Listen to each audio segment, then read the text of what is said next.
476तमे ख्रीस्ताब्दे षट्सप्तत्यधिकचतुःशततमे वर्षे आर्यभट्टः जन्म लब्धवानिति तेनैव विरचिते आर्यभट्टीयम् इत्यस्मिन् ग्रंथे उल्लिखितम्।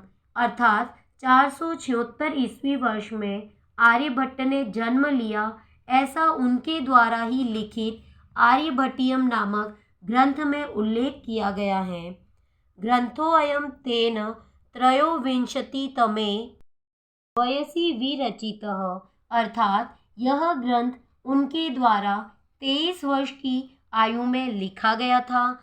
ऐतिहासिक स्रोतोभिः ज्ञायते यत् पाटलिपुत्रं निकषा आर्यभट्टस्य वेधशाला आसीत्।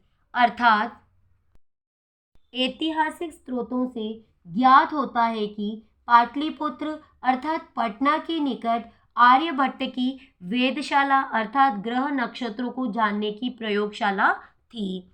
अनेन इदम् अनुमीयते यत् तस्य कर्मभूमिः पाटलिपुत्रमेव आसीत्। अर्थात इससे यह अनुमान किया जाता है कि उनकी कर्मभूमि पटना ही थी।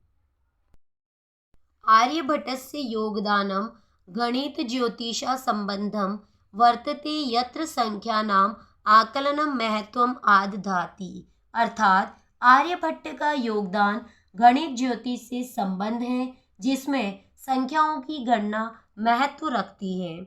आर्यभट्टः फलित ज्योतिष शास्त्रे न विश्वसिति स्म। अर्थात आर्यभट्ट फलित ज्योतिष में विश्वास नहीं रखते थे। गणितीय पद्धत्या कृतम् आकलनम् आधृत्य एव तेन प्रतिपादं यद् ग्रहणे, अर्थात गणितीय पद्धति से किए गए आकलन को आधार करके ही उन्होंने प्रतिपादित किया कि ग्रहणे राहु केतु नामकौ दानवौ नास्ति कारणम्। अर्थात ग्रहण में राहु और केतु नामक दानव कारण नहीं है। तो सूर्य चंद्र पृथ्वी इति त्रीणि एव कारणानि। अर्थात उसके तो सूर्य, चंद्रमा और पृथ्वी ये तीन ही कारण हैं। सूर्यं परितः भ्रमन्त्यः पृथ्व्याः चंद्रस्य परिक्रमापथेन संयोगाद् ग्रहणं भवति। अर्थात सूर्य के चारों ओर घूमती हुई पृथ्वी के चंद्रमा के परिक्रमा मार्ग के द्वारा संयोग से ग्रहण होता है। यदा पृथ्व्याः छायापातेन चंद्रस्य प्रकाशः अवरुध्यते तदा चंद्रग्रहणं भवति। अर्थात जब पृथ्वी की छाया पड़ने से चंद्रमा का प्रकाश रुक जाता है तब चंद्रग्रहण होता है।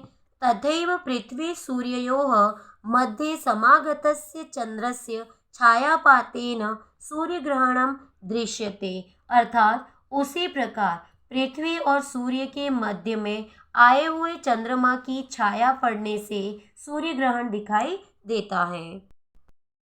समाजे नूतनानां विचाराणां स्वीकरणे प्रायः सामान्यजनाः काठिन्यम् अनुभवन्ति। अर्थात समाज में नवीन विचारों को स्वीकार करने में प्रायः सामान्य लोग कठिनता का अनुभव करते हैं। भारतीय ज्योतिष शास्त्रे तथैव आर्यभट्टस्यापि विरोधः अभवत्। अर्थात भारतीय ज्योतिष शास्त्र में उसी प्रकार आर्यभट्ट का भी विरोध हुआ। तस्य सिद्धांताः उपेक्षिताः। अर्थात उनके सिद्धांत उपेक्षित हुए। सपंडितम् अन्यानाम् उपहासपात्रं जातः। अर्थात वह स्वयं को भारी विद्वान मानने वालों का उपहास का पात्र बना, अर्थात मजाक का पात्र बना। पुनरपि तस्य दृष्टिः कालातिगामिनी दृष्टा। अर्थात फिर भी उनकी दृष्टि समय को लांघने वाली देखी गई। आधुनिकैः वैज्ञानिकैः तस्मिन्। अर्थात आधुनिक वैज्ञानिकों ने उनमें तस्य च सिद्धांते समादरः प्रकटितः। अर्थात और उनके सिद्धांत में आदर प्रकट किया। अस्मादेव कारणात् अस्माकं प्रथमोपग्रहस्य नाम आर्यभट्ट इति कृतम्, अर्थात इसी कारण हमारे प्रथम उपग्रह का नाम आर्यभट्ट ऐसा किया गया।